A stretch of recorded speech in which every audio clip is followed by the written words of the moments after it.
I'm just a bill.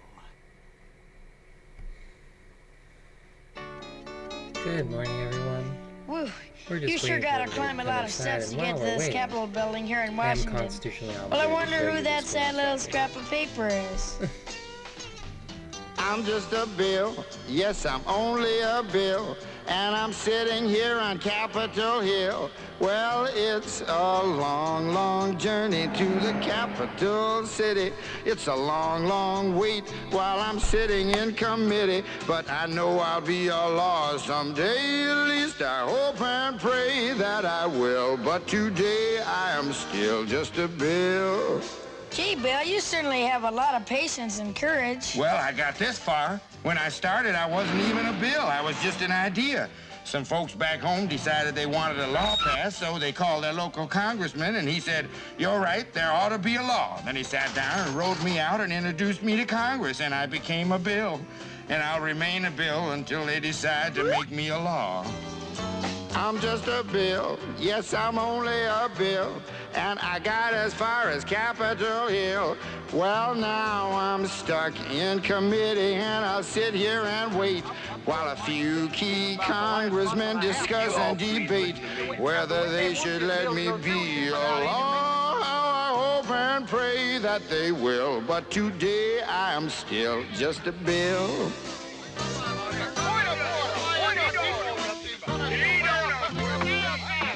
Listen to those congressmen arguing. Is all that discussion and debate about you? Yeah, I'm one of the lucky ones. Most bills never even get this far. I hope they decide to report on me favorably, otherwise I may die. Die? Yeah, die in committee. Oh, but it looks like I'm gonna live. Now I go to the House of Representatives and they vote on me. If they vote yes, what happens? Then I go to the Senate and the Morning, whole thing folks. starts all over again. Oh, no. Oh, yes. I'm just a bill. Yes, I'm only a bill. And if they vote for me on Capitol Hill, well, then I'm off to the White House where I'll wait in a line with a lot of other bills for the president to sign. And if he signs me, then I'll be a law. How I hope and pray that he will. But today I am still just a bill. You mean even if the whole Congress says you should be a law, the president can still say no? Yes, that's called a veto. If the president vetoes me, I have to go back to Congress and they vote on me again, and by that time you're so By old, that you- time, it's very unlikely that you become a law. It's not easy to become a law, is it? No, but how I hope and pray that I will. But today I am still just a bill.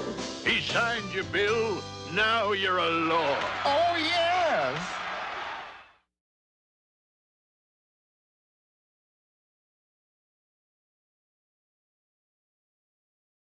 Sorry, just give me a moment. I want to make myself a little bit bigger for y'all.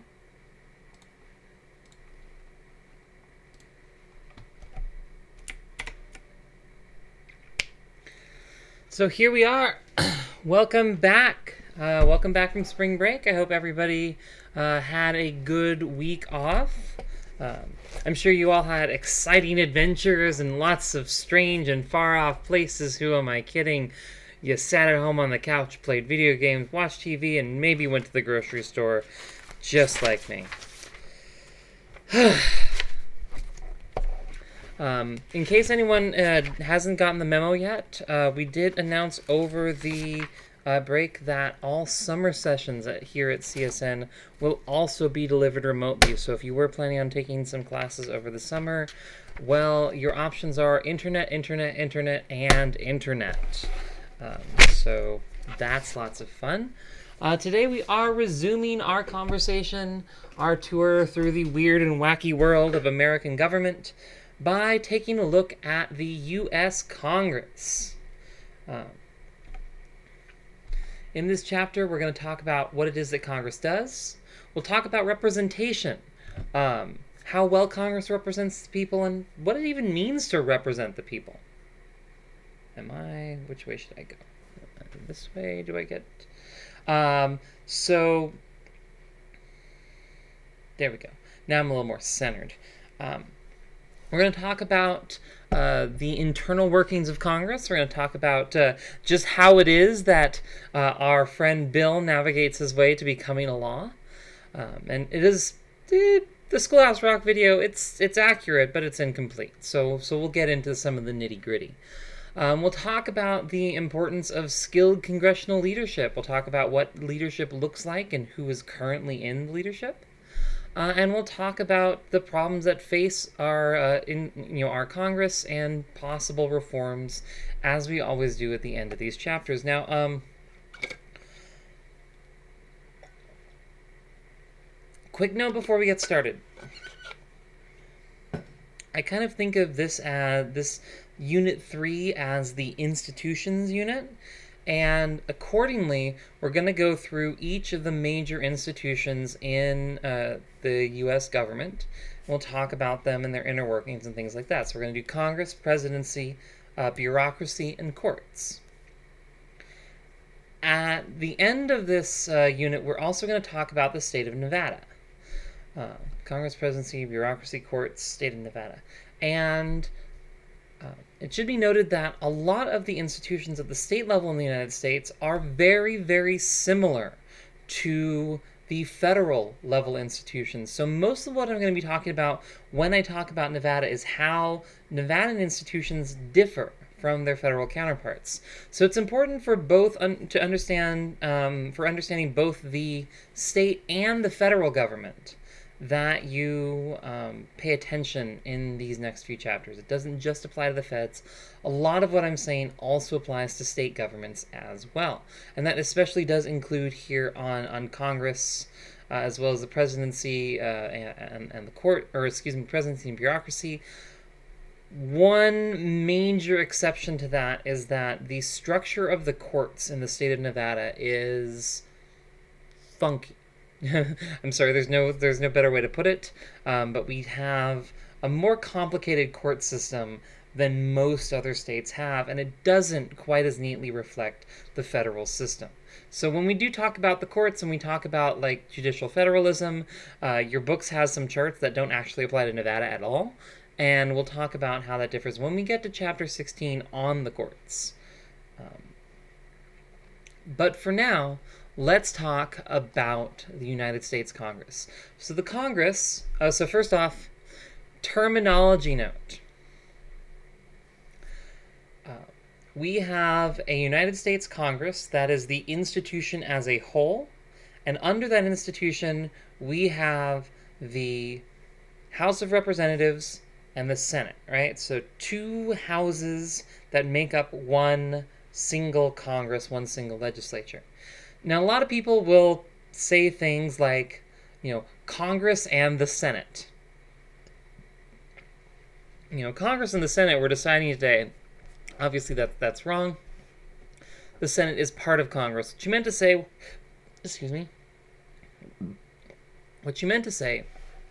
was the Senate and the House, which collectively make up Congress. Part of this confusion is because we do call members of the House congressmen or congresswomen, and we call senators senators. We'll also sometimes hear members of the House being referred to as representative so and so. But so just remember, Congress is the whole thing, then Senate is half of it, House is half of it, and the Congress is an enormously important part of our government. Our Constitution places Congress at the center of American government. And we'll just take a moment to take a look at what the Constitution says about the Congress. So, when I teach on the Cheyenne campus, they have a room that's basically just dedicated to Poli-Sci 101, and that's great because I have a giant cardboard cutout of the Constitution. And I can point out the relative length of these sections. But we're just going to take a look. This is Article 1. And you can see that it goes on for a while. Right? Let's see how far it will let me zoom out here. So you can see that Article 1 is, it's a significant proportion of the text. Article 1 is the article that deals exclusively with Congress. You can see that Article 2 here, This is the article that deals exclusively with the presidency. Not nearly as long. I don't have to scroll around for you to see the whole thing. And then Article 3, which deals with the courts, is even shorter. And as we'll talk about in Chapter 15, bureaucracy doesn't even get its own article. But what you should be noticing is that our founding fathers thought of our legislature, thought of the Congress as kind of the principal agent of American government. The Congress was the most important, most central institution, and the presidency and the courts kind of orbited around Congress.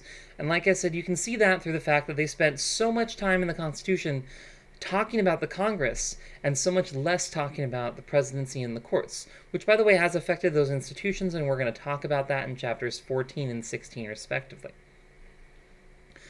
So, in fact, Congress is so central to the Founding Fathers' conception of the federal government that the powers of the federal government are the powers of Congress, right? So the powers of Congress are listed in Article 1, Section 8 of the Constitution, which does include a long list of things that Congress is empowered to do. Most importantly, especially coming off of the Articles of Confederation government, they have a set of financial powers where Congress is empowered to raise revenue through taxation and through borrowing, is empowered to pay the national debts, and is empowered to regulate commerce between the states with foreign nations and with the Indian tribes. That's how the Constitution says it. And so, as we're going to see, that ends up being enormously powerful, that Commerce Clause. Right? And we talked about this a little bit before, right? That the Commerce Clause gives the federal government a lot of its authority in that system of federalism. Remember that the lettuce at your restaurant didn't come from Nevada. It probably crossed the California state border. And that gives Congress the authority to regulate a wide variety of things attached to that restaurant, right? Congress is given a wide variety of legal powers, so they are allowed to establish citizenship laws and immigration and naturalization laws. They're allowed to regulate bankruptcies, punish counterfeiters, issue and print and coin money. They're allowed to establish a system of patents and copyrights so that you can encourage scientific and artistic innovation. Congress is the institution that has the power to decide whether or not we go metric. They fix the national weights and standards. And so far they have decided that we are going to stay on this crazy American imperial measurement system that literally we're the only country on Earth that still uses it. It used to be us in Liberia, but Liberia actually metricated in 2017. So it's really just us at this point. I'm not going to get into a big old rant on the metric system. I would love to, but I won't. So Congress is given the power to enact laws. Congress is, by the way, given the power to define and punish piracy on the high seas. So putting pirates in jail is literally one of Congress's powers in the Constitution, which I always thought was kind of badass. And, of course, Congress is given the power to impeach presidents, judges, and other officers of the United States government. We'll talk about that process in more detail a little further on. If you're still wondering why the hell is Trump still our president, well, A, that's a very good question. B, I have the answer for you. Just hold tight. Congress is given a number of institutional powers as well. Some of which are in Article 1, Section 8, like D.C. is, others which are not.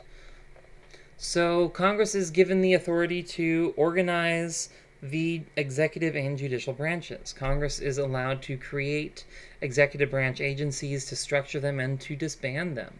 Congress is also allowed to set up courts below the Supreme Court.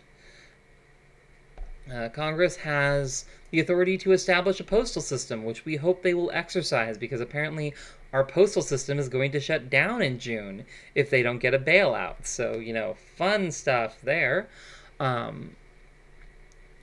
So Congress has the authority to admit new states. If a piece of land wants to become a state of the United States, Congress has the authority to decide whether to do that. Congress is given the authority to do all legislation in U.S. territories, so places like Puerto Rico and Guam and American Samoa. Congress has exclusive authority over those places. There is no state government. The federal government does what it wants. And has some authority to alter or amend the time, place, and manner of states' elections laws when it comes to its own elections. Congress is also given powers in the field of national defense. For example, Congress is given the power to declare war, to regulate rules for prisoners of war, and to raise money for and fund defense forces. So, we should talk about that a little bit, because our constitutional system of checks and balances does try to divide the power to declare and wage war. It gives the power to declare war to Congress. It gives the power to wage war to the president, right? The president is commander-in-chief, and we'll talk more about what that means when we get to Chapter 14. But Congress is empowered to declare war. Now, we haven't had a declared war on the United States since the last declaration of war issued by the United States was the declaration of war on the Axis powers during World War II. Everything that we've done since then, Korea, Vietnam, that thing in the Balkans, that thing in Nicaragua, Grenada, there was the first Gulf War, the second Gulf War, Afghanistan, we're in Libya, we're in Syria now. All of that is undeclared. All of that is outside of our Constitution's framework for the management of the war powers. Part of the reason for that is that our Congress did decide to grant the president an enormous amount of power during declared war. During wartime, the president gains power to do stuff like nationalize industries and things like that. In case anyone's been hearing about the Defense Production Act and whether, our Orange leader was going to order various manufacturers to make ventilators for hospitals and things like that, those powers came about during World War II. And so that's part of the reason why we haven't had a declared war. But Congress has ceded a lot of its powers over war to the presidency. And presidents have just kind of decided to go ahead and send troops wherever they want just because they want to. Congress has tried to do something about that, and we'll talk about that. Are we going to talk about that later, or are we going to talk about that right? We're going to talk about that right now. So, in 1973, in reaction to the Pentagon Papers and the realization that the Johnson administration had lied the nation into war over the Gulf of Tonkin incident. In response to that, the Congress passed, over Richard Nixon's veto actually, the War Powers Act, which requires presidents to go back to Congress after 30 days and get authorization for any troops that they've deployed overseas. Now, first off, you can see that this puts Congress in an awkward position, right? If we go by the text of the Constitution as it is written, Congress has to declare war. So presidents shouldn't be sending troops to other countries until Congress declares war, right? But if we go by this framework set up in the War Powers Act, then, the president decides to send members of the military overseas, and then 30 days after, the president goes back and says, hey, we're already in Libya. Do you think we can stay there, or do we have to pull out, right? And so obviously it puts members of Congress in a very difficult position, because if they vote against that resolution, then they're not supporting the troops, right? They're not. They're somehow unpatriotic at that point, right? So even the system set up under the War Powers Act, broadly speaking, tilts a lot of power towards the presidency. And as we're going to see through this chapter and the next one, the tilting of power away from Congress and towards the presidency is kind of one of the broad headlines of 20th century American history.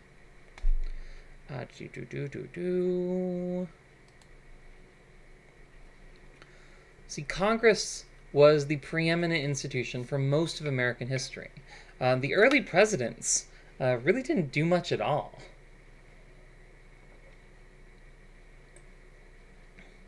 But starting with, actually World War II. Starting with the World War II and the Great Depression, starting with the Roosevelt administration, you started seeing a significant increase in power for the White House. You started seeing the president taking a much more hands-on direct role in the administration of the nation. So again, starting around the middle of the 20th century, you saw the powers of the presidency increase and increase and increase, and the powers of Congress to diminish. So where we are today in 2020, the presidency is obviously the central and preeminent institution of our federal government. But that doesn't mean that Congress is powerless. They may have few powers relating to war and international relations anymore, but especially on domestic issues, Congress retains an enormous amount of power. For one thing, only members of Congress may introduce legislation. The president doesn't have a role to play in passing laws except at the very end, when they're asked either to sign or to veto that legislation. But members of Congress are the only people who can actually write a bill and submit it to our national legislature. They're the only people who can actually make U.S. law. Right? We'll talk about some ways that presidents get around that prohibition in chapter 14 and 15. But for the most part, if you want something to be a durable policy that stays in place for generations, you need an act of Congress, and Congress still retains that sole power. So presidents really do need the cooperation from the House and Senate to advance their policies. If you want an example of this, look at 2017. Donald Trump ran on repealing and replacing Obamacare, right? We're going to get rid of Obamacare and do something else unspecified that would somehow be huge and great, and he doesn't know any, and beautiful, and he doesn't know any other words, and somehow cover everybody and cost the government nothing, and obviously that plan never actually existed. But the Trump administration went into office gung-ho to repeal Obamacare. And they went into office with large majorities in both the House and the Senate. So you would think that means they get what they want, right? Not so. We saw, and if you were anything like me, you were watching that debate with bated breath, trying to decide whether or not you were going to lose your health care in the next couple months. But we saw that the White House and the House and the Senate still had a bunch of different opinions about this piece of legislation. And so, despite the fact that Paul Ryan was driving up and down Pennsylvania Avenue, dozens of times a day to try and coordinate and negotiate this, we still didn't see the passage of Obamacare repeal. We still didn't see Obamacare actually get repealed. Because presidents do need the cooperation from both the House and the Senate in order to advance their policies. So there are two chambers in the U.S. Congress, different styles. One is the House of Representatives. By the way, in political science, we often refer to bicameral legislatures as having an upper house and a lower house. The lower house is the one that is closer to the people, and the upper house is like the smaller one, and usually a more insulated one. So in the UK, for example, they have a House of Commons and a House of Lords. The House of Commons is the lower house. They're the elected ones. The House of Lords, amazingly enough, still to this day, is still hereditary. Fortunately, they don't have a whole lot of power. But yeah, so they're the upper house, right? In the United States, our lower house is the House of Representatives. It has 435 voting members out of 441 total. So those 435 members are divided among the states based on their population size.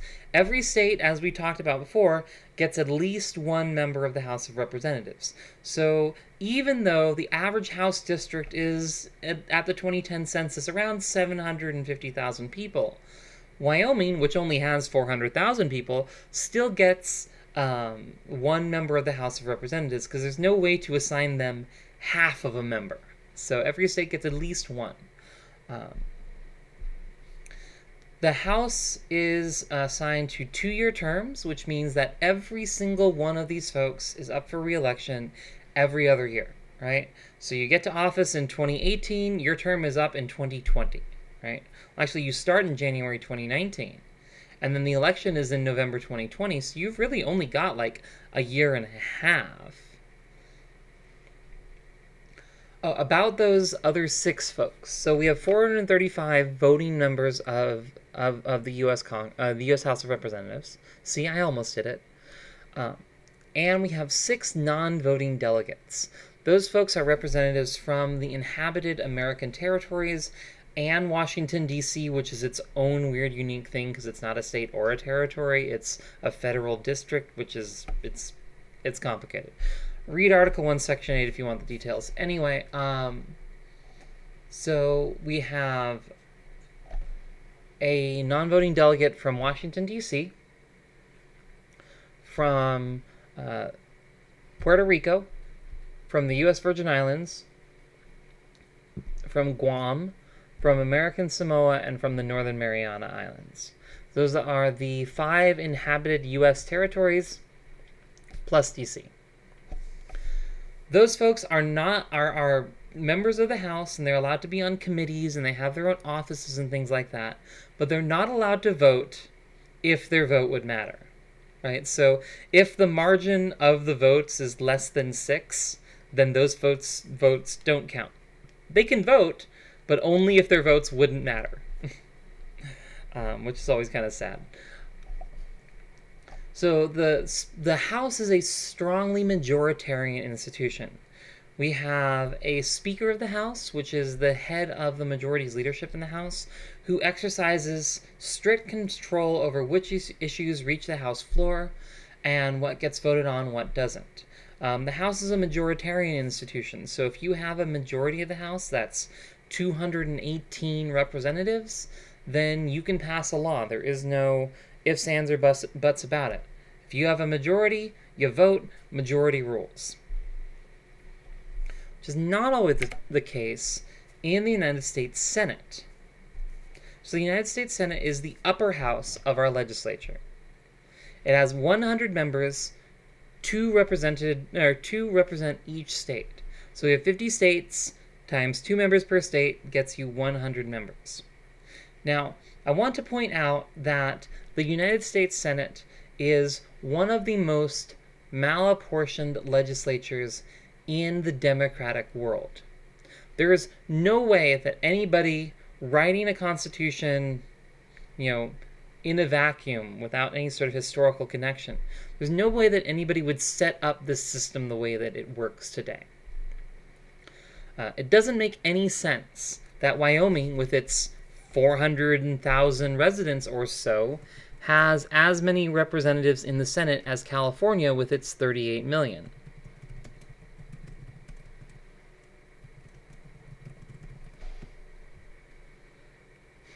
Wyoming, I'm sorry, Wyoming. I'm being mean to Wyoming. Wyoming has 578,000 people. So that's roughly the population of the official city boundaries of Las Vegas. They get 2 senators. Washington, D.C. has 702,000, and they get no senators because they're not a state.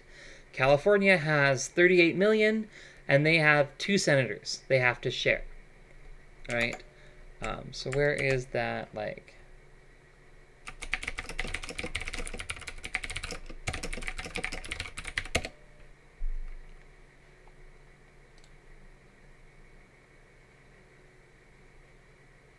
So every one of these states in blue has a population smaller than Los Angeles County.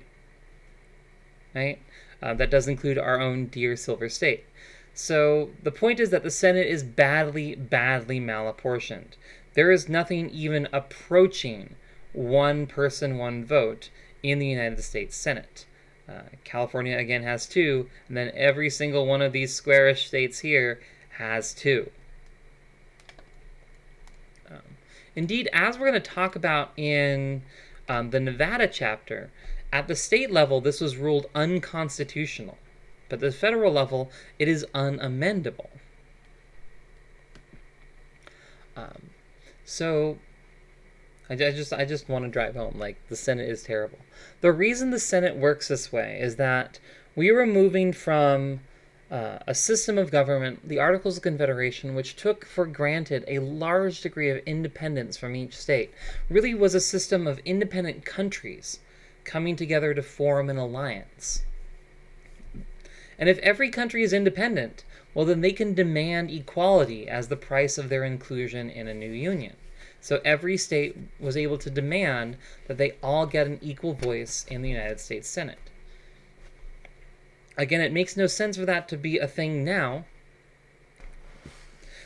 And people often will talk to me and be like, well, don't you understand? The Senate makes it so that people from big states aren't able to control everything. But big states and small states, while they may have been salient divisions back at the time of the Constitution, aren't really a salient division today. I don't vote for, the small state party because I live in Nevada, which is a smaller state. I vote for the Democrats because they have policy preferences closer to mine. And so does, by the way, a majority of the state of Nevada.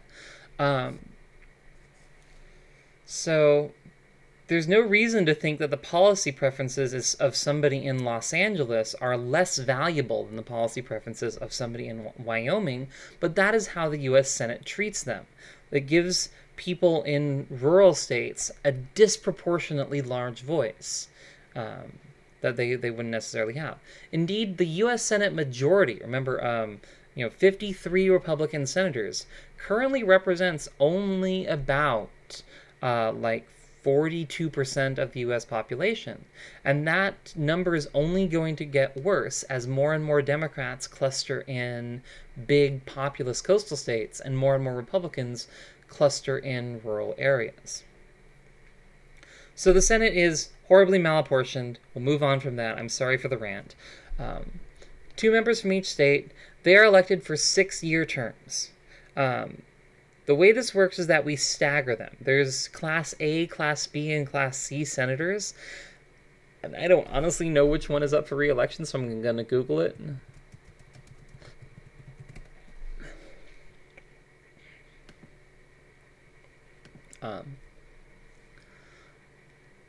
Excuse me, there's classes 1, 2, and 3.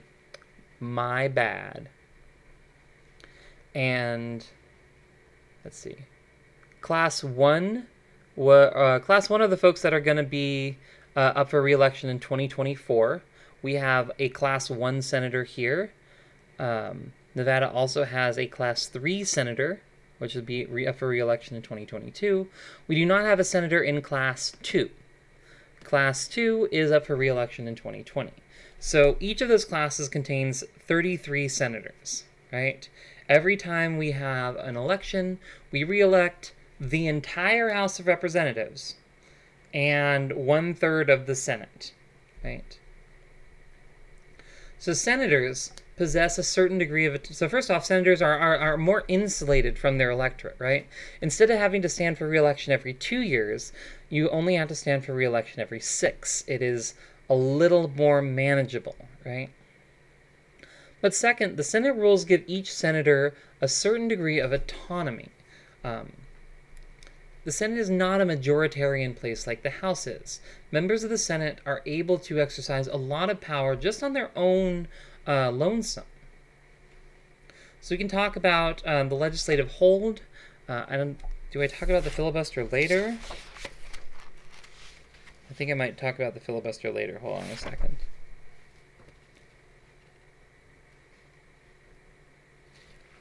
Yeah,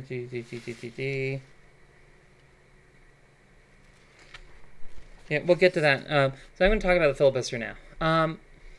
So here's the thing. The Senate rules, as they are written, date back to like 1808. They're really old.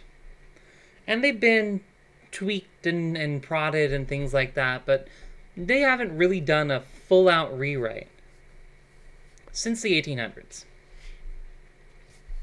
Accordingly, the rules of the Senate are set up, and they kind of assume that lawmaking can proceed at this very slow and languid pace, because, back then there weren't all that many really pressing issues facing the nation. Of course, today, we now have this institution at the head of the legislature of the world's richest and most powerful country that has a set of rules that require things like a week worth of debate for every bill, 30-day notice and stuff like that. So the Senate basically almost never follows its own rules. The way that they do that is they operate on a principle of what's known as unanimous consent. So if a senator wants to get something done and the archaic Senate rules would not allow that, then that senator can say, hey, I ask unanimous consent. Does everybody agree that we don't need to spend a week debating this bill and we can just move on to voting for it? And then everybody in the room says aye, and then they vote on it. But you'll notice that unanimous consent means everybody, right? Unanimous consent means all 100 members of the Senate, or at least whoever happens to be in the chamber on that day. And accordingly, that gives every senator a certain amount of leverage, because all you have to do is say, you know what, I'm not going to give my consent to anything until you do what I want. This is called a legislative hold, which is an informal way for a senator to object to a bill or other measure reaching the Senate floor. That action can halt Senate proceedings on that bill for weeks sometimes because of the way the Senate rules are written. And so senators go through a lot of trouble to make sure that, no individual senator is too pissed off that they decide to just throw a wrench in the whole institution.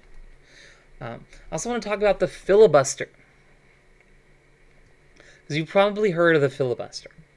A filibuster is it is a generic term. It's not unique to the Senate. A filibuster is any time that somebody delays or denies the passage of a piece of legislation by simply holding the floor as long as they can. So if I'm filibustering, I wait until, the presiding officer says, the gentlewoman from Nevada is recognized, and then I stand up there and I talk and I talk and I talk and I talk and I talk and I talk and I talk and I talk and I talk and I talk and I do not stop talking. And I know for a fact that I can talk for at least 4 hours straight. So, I think I'd be pretty good at it. But stand up there and just refuse to yield the floor. Senate rules allow senators unlimited time on debates. They aren't, the only way to force a senator to yield their time and allow the institution to move on is by passing what's called a cloture vote. And a cloture is just a really formal way of saying, hey, sit down and shut up, right? So this is going to get a little complicated, but the filibuster is badly, badly broken, and it's actually kind of sad. Because you might have seen, a filibuster in the movies. Maybe you watched the old Jimmy Stewart classic, Mr. Smith Goes to Washington. I haven't, but I have seen a filibuster scene, right? Maybe you've seen a filibuster in the movies, and you see some dedicated, public-minded politician standing up and holding the floor for 8, 10, 12, 14, 18, 24 hours, just talking until he can speak no more because he so believes in ending this bill. And that was a legitimate description of the filibuster back in like 1930. So back when Jimmy Stewart was making movies, okay, that's how the filibuster works. But it doesn't work that way anymore.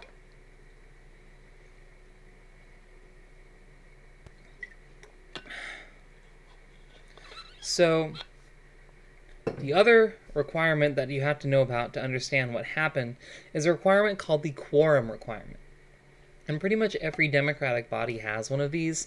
It's the number of members who have to be physically present in the room before we can consider it actually a meeting.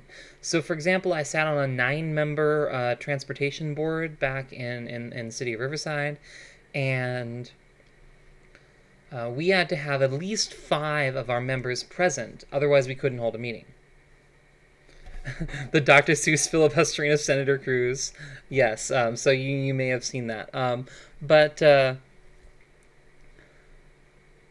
So the U.S. Senate has a quorum requirement. There has to be 51 senators. It has to be a majority, 50% plus 1, in the Senate chamber on any given day for them to be able to conduct business. And so back in the day, the cloture requirement was a 2/3 vote. What that meant was that if you are a member of the minority party and you're filibustering, it's a 2/3 vote of whoever's present. So if the majority party all decides to leave, well, then the minority party can also leave, and then the quorum requirement is no longer met, the session adjourns, and nothing gets passed. Filibusterer wins, right? On the other hand, but then things changed. Things changed because the cloture requirement was changed in the 1970s from 2/3 to 60 votes. And you might think that that actually makes it easier to invoke cloture because you're going from 67 votes to 60 votes. But notice that it didn't go from 2/3 to 60%. It went from 2/3 to 60 votes. So nowadays, if you're a member of the minority party, the filibustering party, and the majority party, and the minority party simply leaves, the majority party has to stay in order to keep the thing going, and in order to maybe possibly invoke cloture. What happened is that the costs of filibustering used to be borne by the filibusterer, the person doing the filibuster. And now the costs are borne more closely on the filibusteree, the majority party who's subject to the filibuster.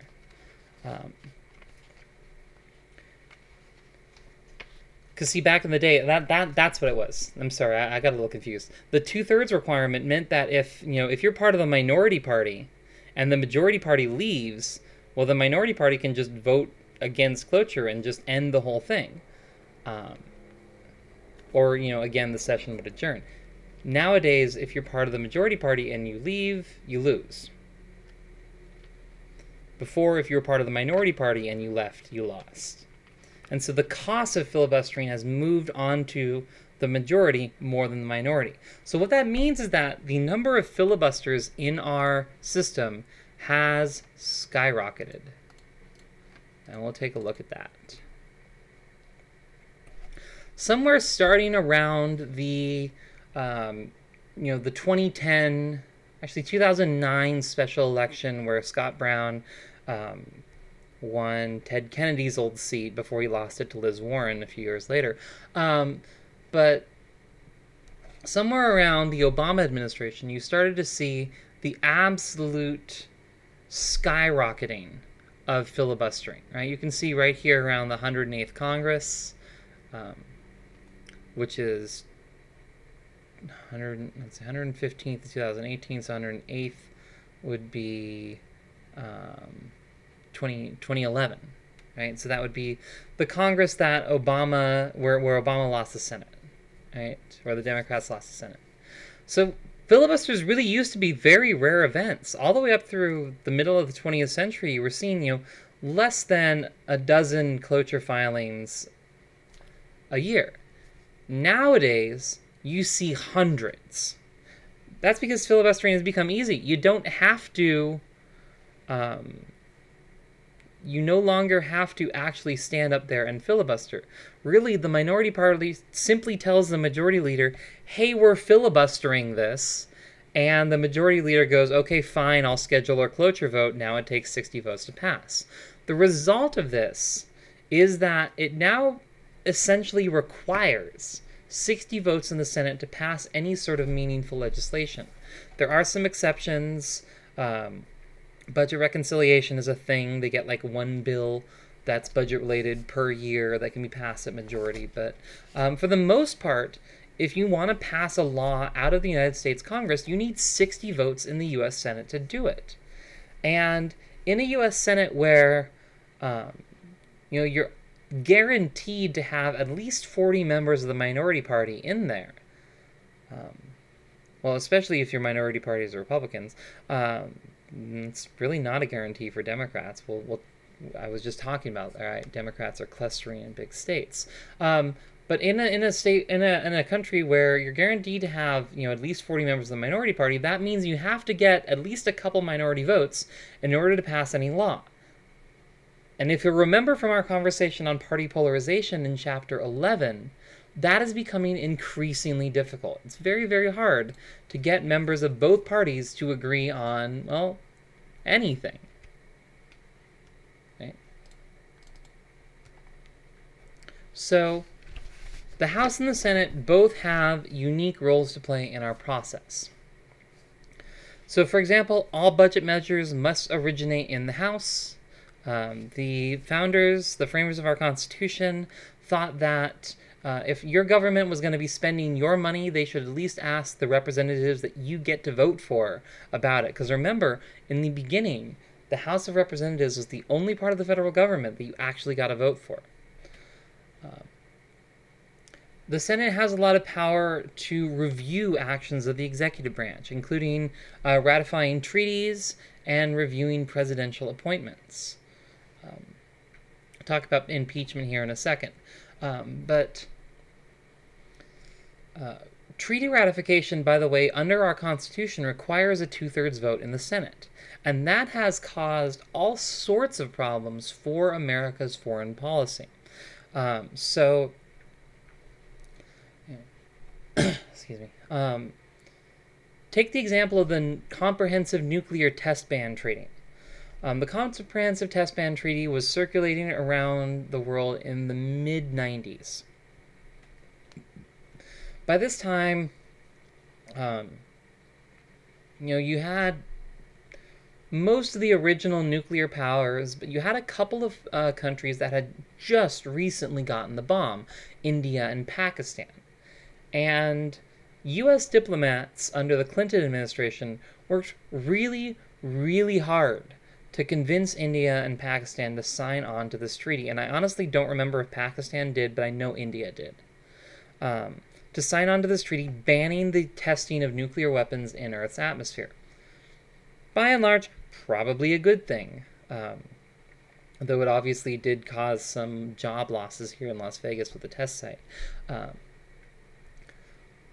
But when that treaty came around for ratification in the Senate, Bill Clinton signed it. But when it came around for ratification in the Senate actually refused to ratify that Comprehensive Test Ban Treaty.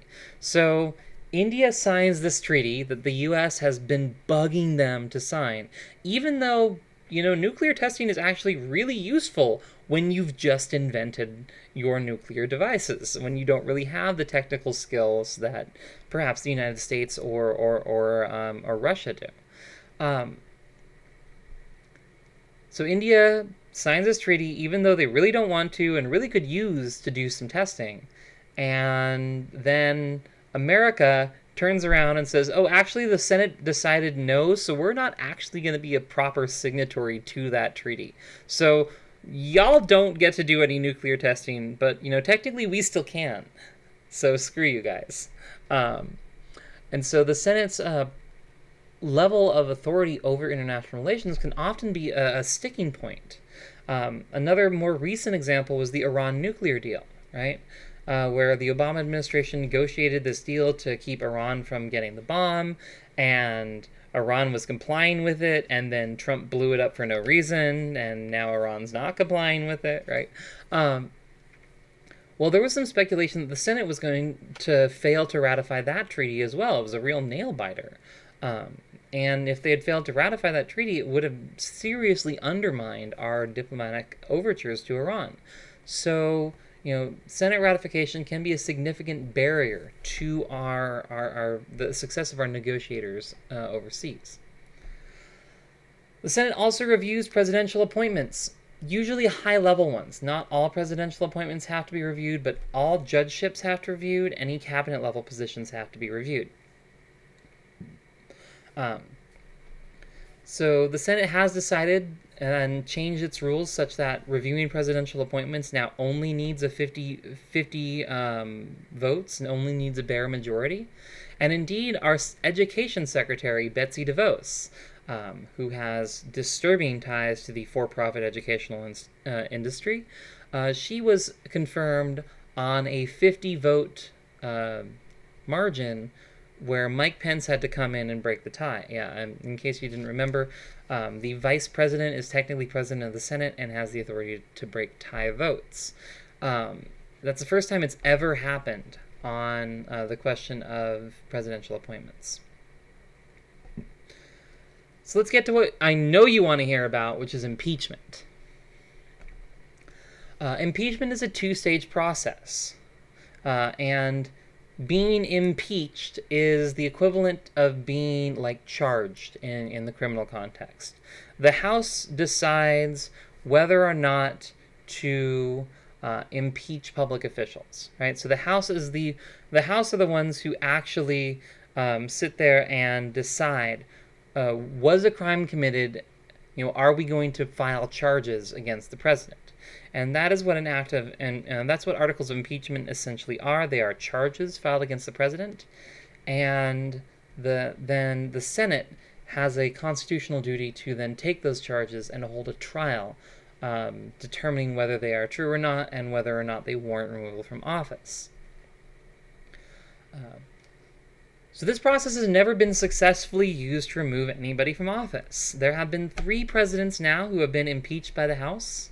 One of them was Andrew Johnson, who I've mentioned before in lecture, was impeached because he was basically trying to screw up all the progress that the country had made on race relations. The radical Republicans tried to get him out, and they lost in the Senate by 1 vote. We also had the impeachment of Bill Clinton because he got a blowjob in the Oval Office. Technically because he got a blowjob in the Oval Office and then lied about it to the American people, but I'm sorry, and it's not a good thing that he was sexually exploiting interns, but on the list of, crimes of the presidency, that's pretty low on the list. But, again, and then finally, obviously, Trump was impeached for trying to strong-arm Ukraine into helping him beat Joe Biden. And in every single one of those cases, the impeachment went through the House, was voted on, the president was put on trial in the Senate, and the Senate decided not to remove that individual. It does take a 2/3 vote under our Constitution to remove an office holder. So it takes a pretty significant crossover by the minority party in order to do that. So accordingly, it has never happened in our entire American history. We can see that the Senate has broad authority over how that trial actually proceeds, whether or not it actually resembles a trial of any kind, and whether or not the charges laid by the House actually merit removal. The Senate is very capable of saying, hey, yeah, we think he did it, but we don't think it's worth kicking him out of office. I should also mention that impeachment is a political, not a criminal standard. So many people, I mean, especially in the run-up to the actual impeachment, were saying, Trump lied on such and such. We got him on this, right? If you watch John Oliver's Last Week Tonight, then he had a big red button that he pushed, dropped a banner that said "We got him," and they had confetti and all of that. And the joke was that there is no line that the president can cross that is an automatic removal from office. There is no criminal standard where the president can be prosecuted while in office. He can get prosecuted after the fact, which is why you should go vote in 2020. But he's not subject to criminal prosecution for the things that he does in office. And so it is the sole decision of the House what rises to an impeachable offense, and the sole decision of the Senate whether or not they agree. Impeachment is a political standard. I cannot believe you guys can't see this cat. She's right here. Right here. She's been there for 10 minutes. So anyway, does Congress represent the country? Does Congress represent the country? Well, what do you mean by when you say represent? Geographic representation? Do members of Congress live in the same places that their constituents do? Substantive representation? Do members of Congress share policy views with their representatives? Yeah, she's really inconvenient because she's sitting on my notes. So, do people resemble? Do we have descriptive representation? Do people resemble the people that they represent? So first off, geographic representation, that's an easy one. Members of Congress are required to live in the same state as their constituents. They're not required to live in the same district. I mentioned that before. You can be a member of Congress from one part of a state and live in another part of the state. So you can represent Las Vegas but live in Incline Village. You can represent Palm Springs but live in Hollywood, which in fact the member from Palm Springs does. So the Constitution requires geographic representation, and most members of Congress do in fact live in their district. And all members of the Senate have to live in the state that they represent. So geographic representation is kind of the theory behind our system of congressional elections, and obviously our framers thought that would translate into descriptive and substantive representation, right? That members of our communities would share the same political views that we do and represent those views to a national Congress. That's partly because the framers thought about political views in terms of, well, go away then. Screw you. Thought about political views in terms of things like material and economic interests. So, everyone from Las Vegas has a material and economic interest in the promotion of gaming, whether you like it or not. The Strip is the big money vacuum that funds our entire state. Which is why, honestly, as a public employee, I'm kind of terrified that it's shut off right now. But geographic representation is the theory behind our whole system, and it is legally enforced by our Constitution. Next, we have questions about substantive representation. Do members of Congress share views about political issues, and how that compares with descriptive representation, right? So, does Congress reflect America? Well, if you look at this picture, you're going to say probably not, right? We have a Congress that is pretty damn white. I mean, there's some dark faces in the crowd, but there's a lot of white people in this picture, right? These are members of the U.S. House of Representatives being sworn in. There's some women, especially up here up front, but, I'm peppered in here and there throughout. There's AOC, yes. But, again, women are half the population. So, does our Congress represent us? Well, our Congress is the most racially and ethnically diverse in history, as of right now. So we have, we had no non-white members of Congress as recently as, the turn of the 20th century. And in 1945, non-white folks were just 1% of the members of Congress. However, today we now see that, what did I get? 56 and 43, that's 99, plus 17 is 116, 120. Although it should be noted that they count, if you're mixed race, they count you twice, it says in here. But so 120 members of Congress are... Oh, and they also don't count the non-voting people. So 535. 120 members of Congress are people of color. That is 22% of the Congress. But people of color make up something like, white folks are still a majority, but only barely, right?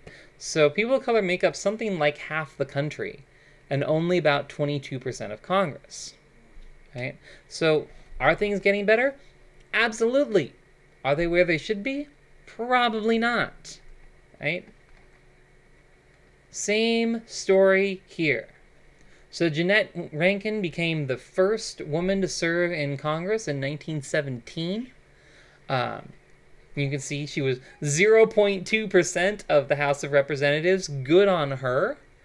And we did occasionally see some women senators popping up here and there. By the way, most of those women senators in the early half of the 20th century were filling seats left over by their dead husbands.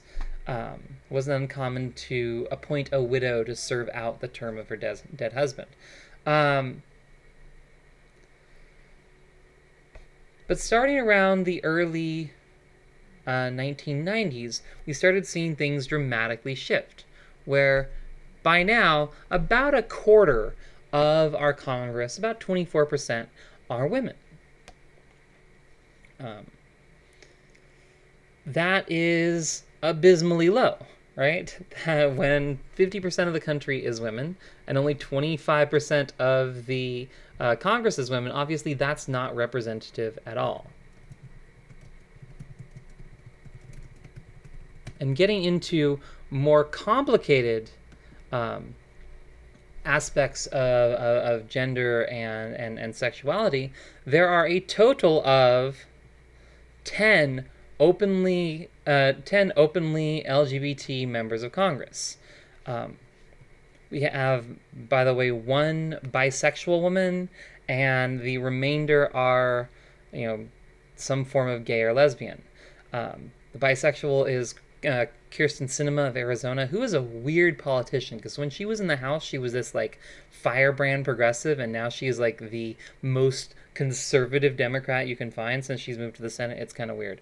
But yeah, so we have 10 openly LGBT members of Congress, and I should say 10 openly LGB members of Congress. There is not a single trans person in our Congress, despite trans folks making up about 1% of the population, at least openly.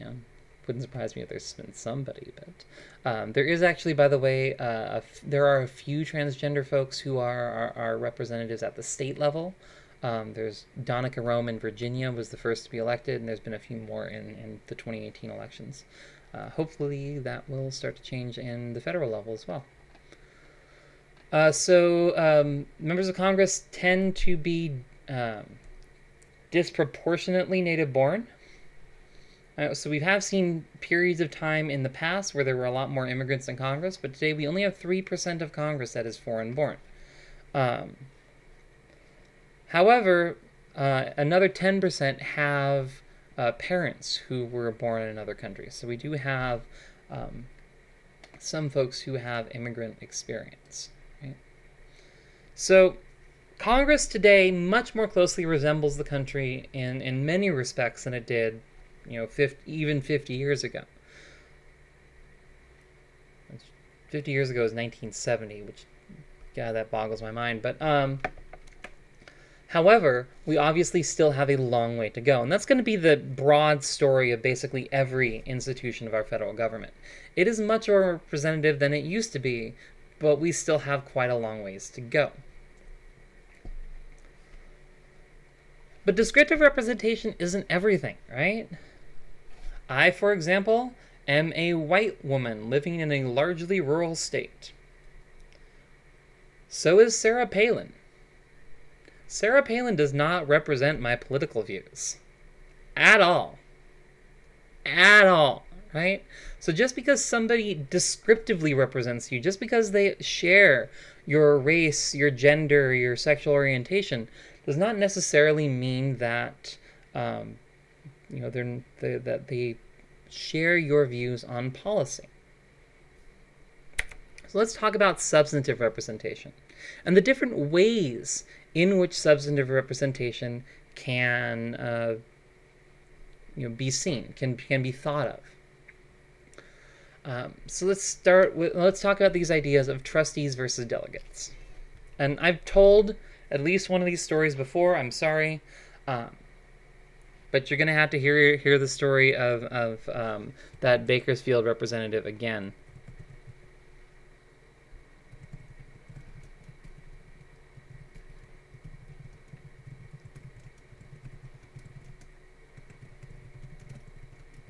So, trustees and delegates.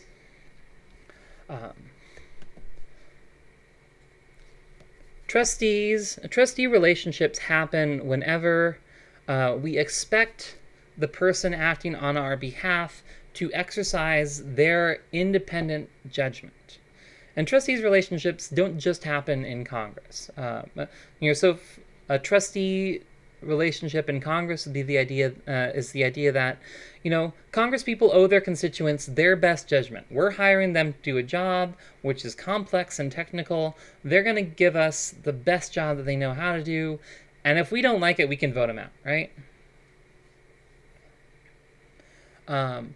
This trustee sort of relationship, though, isn't confined to politics, right? I have a trustee relationship with my doctor. I go into my doctor's office and I pay my copay and I say, hey, here's what's wrong with me. Fix me. I don't know how to fix me. I'm expecting you to exercise your best medical judgment in order to pull that off, right? And that's understandable because I haven't gone to school for medical stuff. Honestly, that stuff kind of grosses me out. I would not do well in medicine. So I hire somebody who I trust to do the right thing.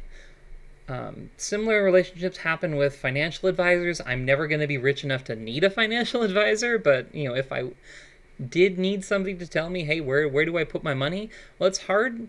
The thing about trustee relationships is it's hard to tell when folks are acting in your best interests. It's hard for me to know if a doctor is prescribing me the best medication for my condition, or if they're prescribing me a drug made by the pharmaceutical company that they invested in. Or, the pharmaceutical rep took them out to a really nice steak dinner last week or something like that, right? It's hard for me to know. It's hard for me to know if I, was hypothetically going to a financial advisor, are they telling me the best place to put my money, or are they just giving me a list of stocks owned by their friends, right? Trustee relationships can be difficult to monitor, which is why many people are wary of and untrusting of politicians who express this trustee view of representation. I should also mention that this is more common among the Senate than it is among the House. Members of the Senate are typically going to see themselves as professionals, as kind of part of this managerial class, as hired to do a job by their constituents.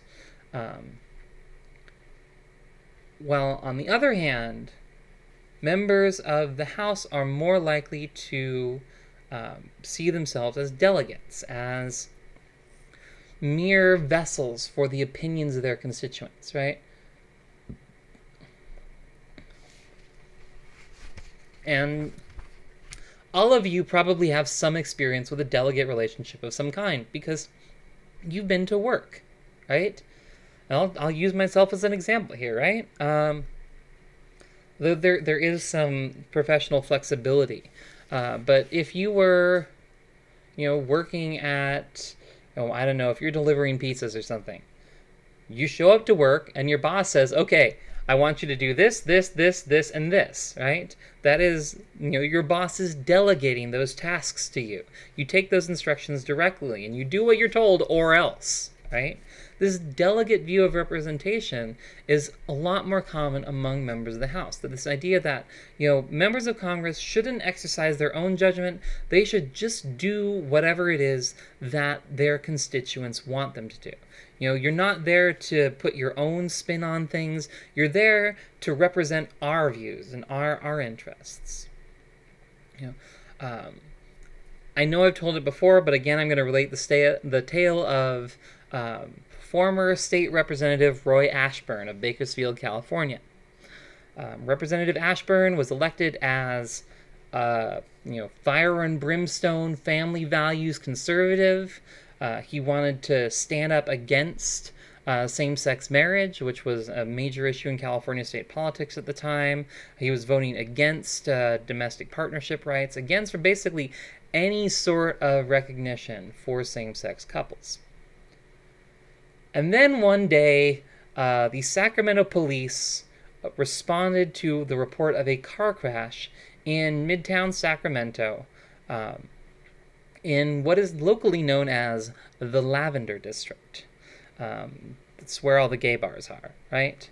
They responded to this call of a car crash, and they found a somewhat intoxicated Representative Ashburn at the wheel of his state-owned SUV with a young gentleman friend in the passenger's seat, right?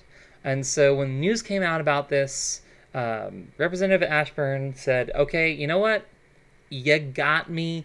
I'm gay. I've been gay. I don't really like this about myself, but I guess I better admit it and own up to it and start dealing with it because it's not going away. So yeah, I'm gay. And then the Sacramento Bee asks him, so you're going to start voting for gay rights? And he says no, right? Because he has this extreme perception of the delegate view of representation that, he ran and won election by the people of Bakersfield, which is a very conservative, very anti-LGBT town, ran as this, again, fire and brimstone, family values conservative. And so he says, look, my job is to represent these people's views. And these people's views are not pro-LGBT. And so he says, even though it's going to hurt me personally, yeah, I'm going to vote against gay rights. Because that's what my constituents would want me to do. That is the delegate view of representation. And I'm going to finish about this slide, and then we are going to call it for the day. So we're going to talk about how you get to Congress and how you stay there. So here's the thing. We elect members of the House every 2 years, right?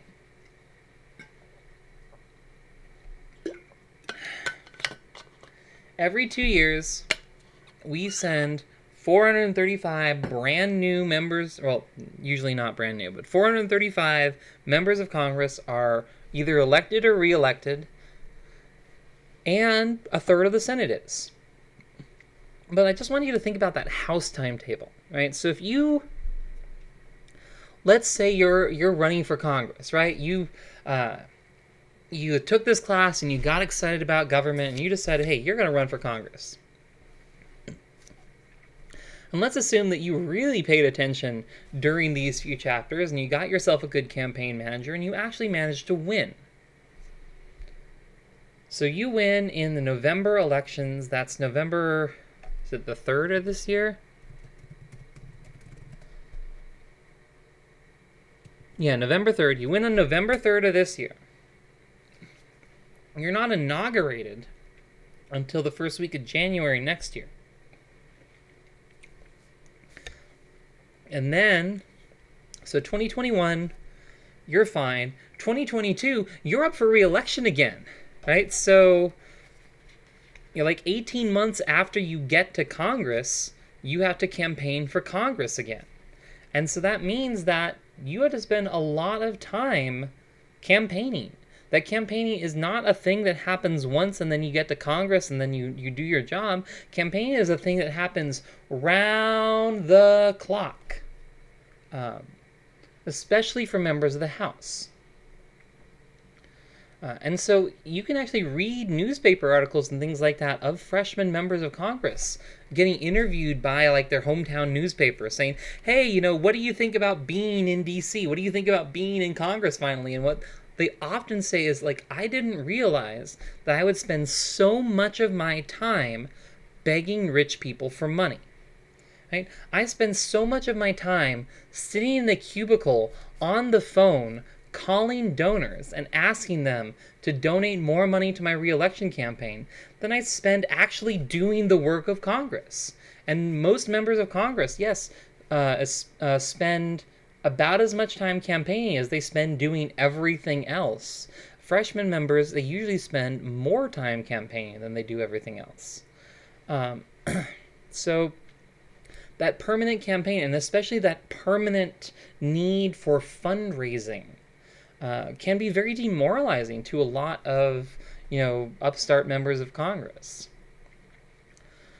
So how do you win this permanent campaign? Obviously, one of them is funding, right?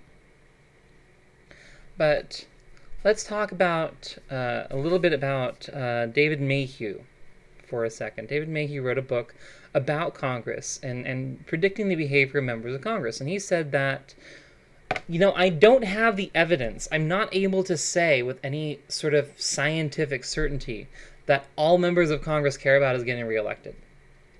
But if you assume that all members of Congress care about is getting reelected, well, the behavior of members of Congress makes a lot of sense. They certainly seem to act in such a way that reelection is their main goal. And that makes sense, right?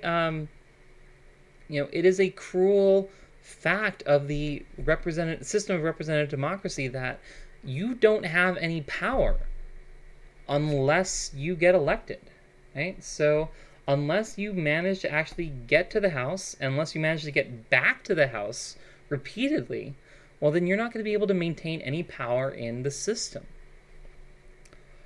So we'll talk a bit about another political scientist by the name of Richard Fenno. He wrote a book called Homestyle, Members of Congress in Their Districts. And what he found is that, at least in the modern era, members of Congress spend a lot of time back home in their states or in their districts. Why is this? Because it's part of that permanent campaign. You want to be cultivating those relationships with your constituents all the time, 24/7, 365. Because if you can cultivate those relationships, that's what's going to help you get elected next time around. So members of Congress have a work schedule that is just kind of crazy. They don't really schedule votes on Fridays, and they often don't schedule votes on Mondays either. So members of Congress will leave DC on like a Thursday night, go back home, spend Friday, Saturday, Sunday, sometimes even Monday in their districts, and might fly back as late as Tuesday morning, right? So these folks are spending 3 to 4 of their days every week back home in their district, because that's good for campaigning. Members of Congress love to be seen out doing stuff, especially if there's a ribbon cutting or something like that. Like, hi, I'm Congresswoman Dina Titus, and I just got you this new freeway. Giant ceremonial scissors. Snip, take my picture, vote for me. Right? Look at what I've done for you. I'm bringing that sweet, sweet federal money back home to our district. I'm here working for you, making sure that you get your slice of the pie. Right? So that can be really helpful to members of Congress in order to develop connections with their constituents and therefore get a campaign going. Remember from chapter 10, we talked about how congressional campaigns often depend on building a coalition of supporters in your district who want to vote for you. So that home style, that going back and spending a lot of time back home with your constituents can be enormously valuable. However, it has a downside. Because you see, back in the day, members of Congress used to move to Washington, D.C. And I'm talking pretty long ago. I'm not talking like back in the 60s. I'm talking back in like the 20s, right? But before the advent of air travel, even the fastest trains coast to coast were several days, right? Before the advent of rail travel, I mean, you're talking long drives on horseback, right? So back in the day, if you were elected to Congress in like 1895 or 1922, or even as late as like the 1940s and 50s, you moved to DC, right? You packed up your house, you packed up your family, you took your wife and kids with you, and you moved to DC. And that led to legislators getting to know one another, right? Members of Congress would all be in the same town together, and they would hang out, their wives would hang out, their kids would hang out.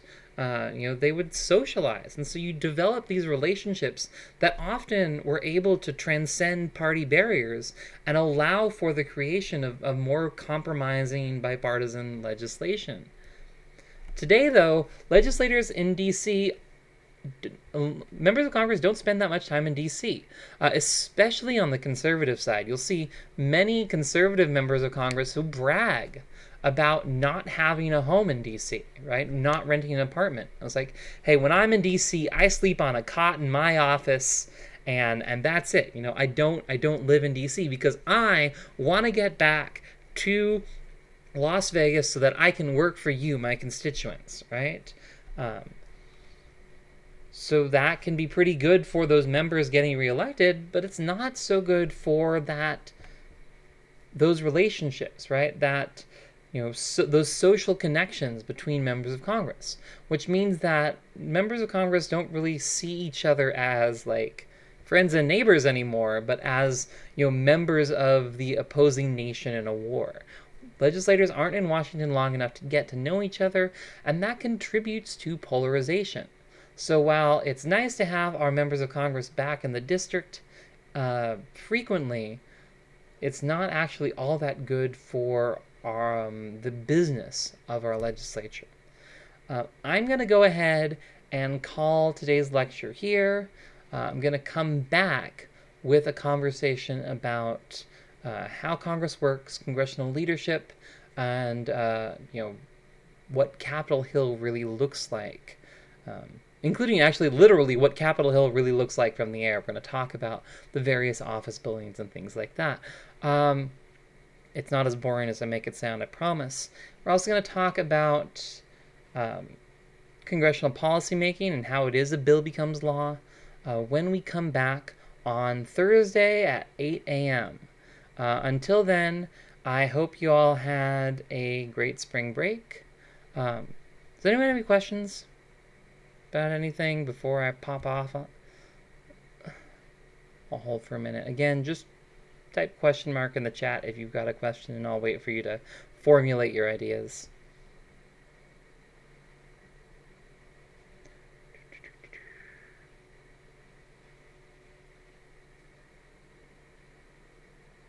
Okay, I'm really not seeing anything, so, if you got something that you want to ask me, feel free to message me. I am available on Canvas, and we will resume our conversation about the People's House, the United States Congress, when we come back again Thursday at 8 a.m. I will see you all then, I hope.